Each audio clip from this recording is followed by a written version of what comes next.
So, first and foremost, Chag Sameach. Tu BiShvat. Tu BiShvat Higia. Chag Ilanot. It's a song, I remember when I was maybe 30-something years ago, when I was a little kid. I used to sing this song. Tu BiShvat Higia. Chag Ilanot. You guys know the song? You guys are probably too young. You don't know what song. Said it. Good song. She knows the song. Baruch Hashem. At least not the oldest one. Baruch Hashem. Tu BiShvat Higia. So, probably, yeah, it's a different. Said it. Baruch Hashem. So, Tu BiShvat. Tu BiShvat, a lot of people like Tu BiShvat. Why? It's very, very little things to do as far as, mitzvot, in regards to obligation to go to synagogue, normal like any other day. Tefillot, normal like any other day. You don't have to fast. In fact, you should eat extra food. So people like those kind of holidays, like Purim, like Chanukah. But Tu BiShvat is not really just about eating some fruits. A lot of people like to eat the dry fruits, which is not exactly the best idea for a couple of reasons. Number one, a lot of these fruits come, even though they have, obviously, first of all, you have to make sure that they're kosher. Because unlike a regular fruit that you buy from a store, these dry fruits, they put chemicals on them. Different things, different added ingredients to the fruit.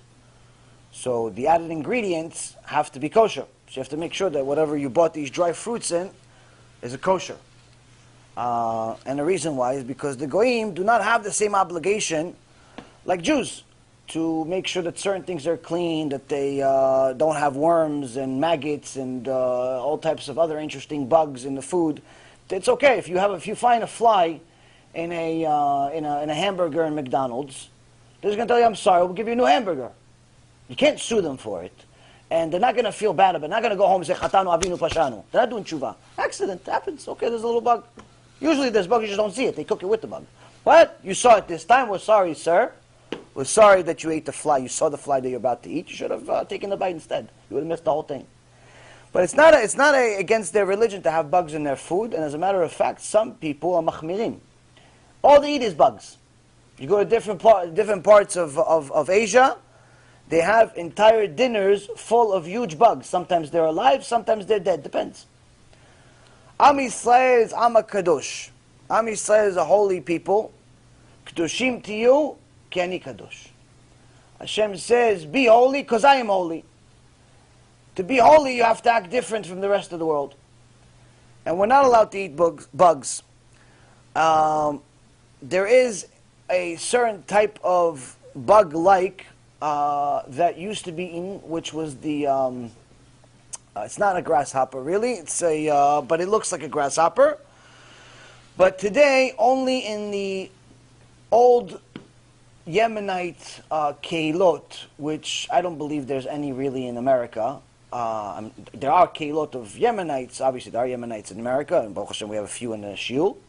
But keilot of Yemenites, old-fashioned, it's really in Yemen. They still eat it.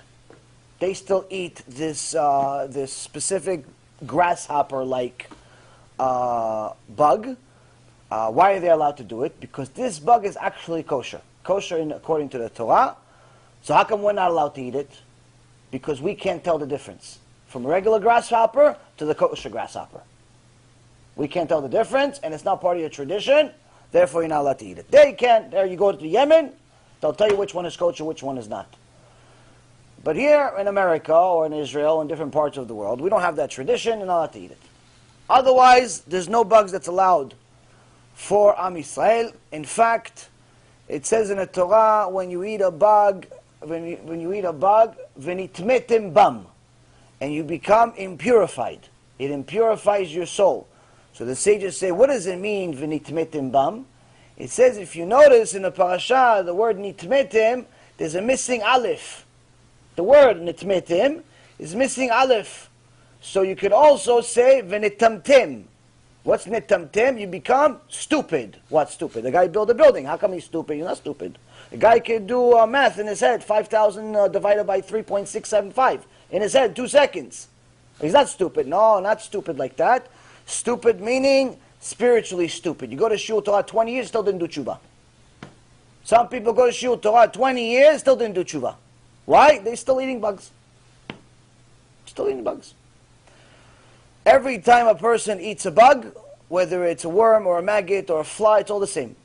It's 5 different sins, the equivalent of eating 5 cups or 5 bites of pig.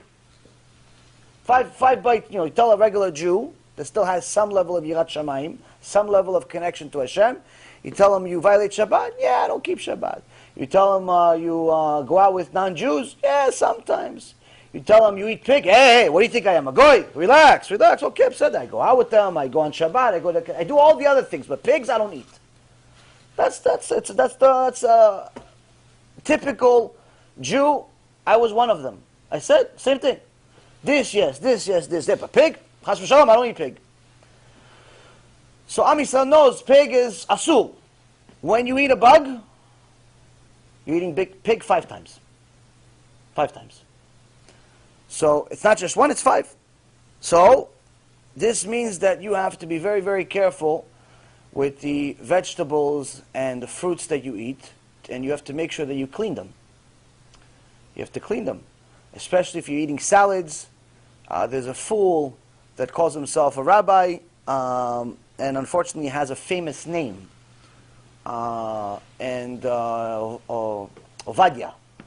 And people think he's connected to Rav Ovadia, but he's connected to maybe J.C. Penney more than he's connected to Rav Ovadia. Zatzal. But anyway, he wrote that, yeah, you can go to any vegan restaurant, even if it's not kosher. He said he's a posek now. He just declared himself a posek. No one declared him a posek. He declared he's a posek. He's going to write an article that you can go to any vegan restaurant, even if it's not kosher, because it's only vegetables. And if you can't see it, don't worry about it. Meaning, if you can't see the bug with your eyes, you have nothing to worry about. So, that means if you can't see anything, you don't have to worry about it. It's a new law. We just added a new law to the Torah. So don't listen to such people. You have to check in the books what it says. The books do not say anything like this. The books say something quite different. The books say, if you eat a bug, you have a serious problem. Now obviously, we're not talking about things that are microscopic. We're talking about things that, if you check, you'll find it. You wash it right, you'll find it. A lot of people that like to eat chamin, if you're not cleaning your beans, you are 100% eating bugs. If you're not cleaning your beans, if you're not cleaning your rice, if you're not cleaning your vegetables, especially if it's like salads types of vegetables, you are 100% eating just as many bugs as you're eating tomatoes. At least. So that's why it's important to wash the vegetables very carefully. You have to put them into soap water. You have to put them into salt water. It's a process. That's what it means, Kedoshim to you. Be holy. Be holy means we're not animals. We don't just eat whatever's in front of us because we're hungry. Just because there's food doesn't mean you're allowed to eat it. You have to contain yourself. This is part of tikkun midot. This is part of controlling your desires. If you see food, and by the time you realize that you have to check for a kosher stamp, you already ate the food, you have no yirat shamayim whatsoever. You have no idea that you probably just ate a bunch of bugs and a bunch of things that you're not supposed to eat. And if you knew what you just ate, not only will you do chatanu avinu pashanu, we probably throw up also. So please, Rabotai, you have to check. Tu BiShvat is a very, very important holiday. But it's not important because of the fruits and vegetables. We are meant to be a light unto the nations, not to follow their misguided practices. Remember, every Jew has to remember that he's a Jew and she's a Jew. We don't celebrate non-Jewish holidays, even if they seem harmless. It's a zilzul, disrespect to the Torah, and could lead to Chilul Hashem, desecration of God's name. Stick to our holy Torah and our own holidays. That's the path of a true Jew.